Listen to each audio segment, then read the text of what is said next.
నమస్తే S M productions కవితా సిద్ధికి స్వాగతం. ఇవి చూస్తే ఏంటో అనుకుంటున్నారా మీరు? ఉసిరికాయతో స్వీట్ అండి. చాలా చాలా టేస్టీగా ఉంటుంది. 6 నెలల వరకు నిల్వ ఉంటుందండి ఈ స్వీటు. మీరు ఫ్రిడ్జ్లో పెట్టుకున్నా కూడా బయట పెట్టుకున్నా 6 నెలల వరకు స్టోర్ చేసి పెట్టుకోవచ్చండి. గాజు జార్లో మీరు ఇవి స్టోర్ చేసి పెట్టుకోవాలండి. ప్లాస్టిక్ దాంట్లో అస్సలు చేయకూడదు. అయితే ఈ ఉసిరికాయ స్వీటును సీజనల్గా దొరికే ఉసిరికాయలతో తప్పకుండా ట్రై చేయండి. అయితే ఈ వీడియోను స్టార్ట్ చేద్దామా? ఉసిరికాయలతో స్వీట్ చేసుకోవడానికి నేను ఒక 15 ఉసిరికాయలను శుభ్రంగా కడుగుతున్నానండి. ఇలా ఒక 2-3 సార్లు కడిగిన తర్వాత ఇలాంటి ఒక చిల్లుల గిన్నెలో వేసుకోవాలి. తర్వాత స్టవ్ వెలిగించి ఒక గిన్నెను పెట్టుకొని 1/2 లీటర్ వరకు వాటర్ పోసుకోవాలి. దీనిపైన ఈ గిన్నెను పెట్టుకొని 10 లేదా 15 నిమిషాలు వీటిని కుక్ అవ్వనివ్వాలండి. పైన మూత పెట్టుకోవాలి.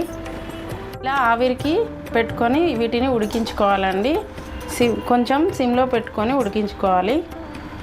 ఒక 10 నిమిషాలు అయిందండి. 10 నిమిషాల తర్వాత ఒకసారి చూద్దాం.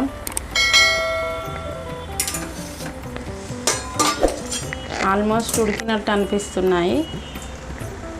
ఉడికినాయండి. ఇవి స్టవ్ ఆఫ్ చేసుకొని చల్లారనివ్వాలి.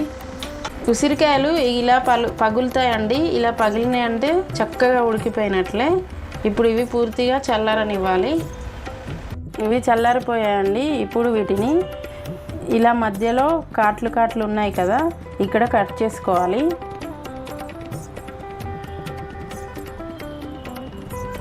అన్నీ ఇలాగే కట్ చేసుకోవాలండి. ఇలా కట్ చేసి గింజను తీసేయాలి.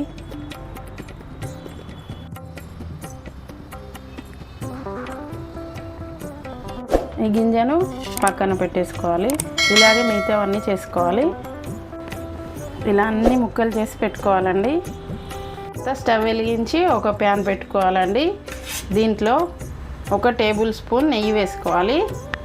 కొంచెం కరిగిన తర్వాత ఈ ఉసిరికాయ ముక్కలను దీంట్లో వేసుకోవాలి. ఒక్కసారి ఫ్రై చేసుకోవాలండి. ఒక 2 నిమిషాలు ఫ్రై చేసుకోవాలి. కొంచెం ఫ్రై అయిన తర్వాత మీరు తీపి ఎంత తినగలరో అంత షుగర్ వేసుకోండి. నేనైతే 3/4 కప్పు షుగర్ వేస్తున్నాను. షుగర్ మెల్ట్ అయ్యేంత వరకు సిమ్లో పెట్టుకొని కలుపుకోవాలి. ముక్కలు చెదిరిపోకుండా చూసుకోండి. షుగర్ మెల్ట్ అయ్యేంత వరకు కలుపుతూ ఉండాలండి, లేకపోతే మాడుతుంది. 2 నిమిషాలు మూత పెట్టి ఉడికించుకోవాలండి. 2 నిమిషాల తర్వాత మూత తీసి ఒకసారి కలుపుకోవాలండి. షుగర్ అంతా మెల్ట్ అయిపోతుంది.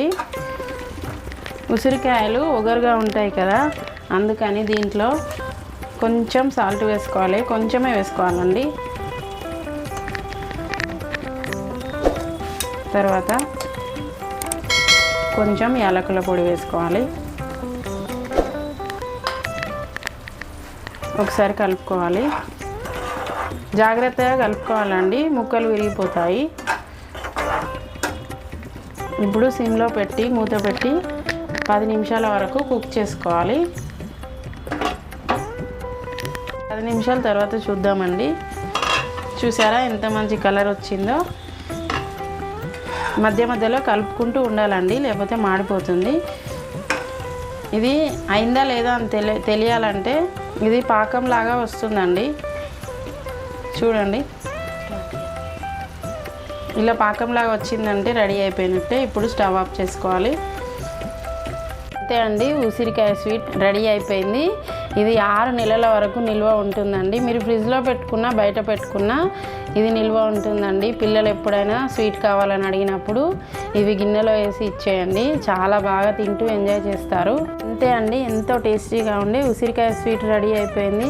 గ్రీన్ కలర్లో ఉన్న ఉసిరికాయలు బ్రౌన్ కలర్లోకి ఎలా వచ్చేసాయో చూసారా? మీరు కావాలంటే సగం షుగర్ సగం బెల్లం వేసి కూడా చేసుకోవచ్చు, కానీ ఇలా చేస్తే చాలా టేస్టీగా ఉంటాయండి. అయితే ఈ స్వీట్ మీరు సీజనల్గా దొరికే ఉసిరికాయతో తప్పకుండా ట్రై చేయండి. తొందరగా అయిపోతుంది. ఎవరైనా గెస్టులు వచ్చినప్పుడు స్వీట్ చేసే అవసరం కూడా ఉండదు. ఈ స్వీట్ పెట్టేసేయండి. అయితే మీరు కూడా తప్పకుండా ట్రై చేయండి. ఈ వీడియోను లైక్ చేయండి, వీడియోను షేర్ చేయండి, మా ఛానల్కి సబ్స్క్రైబ్ చేయండి.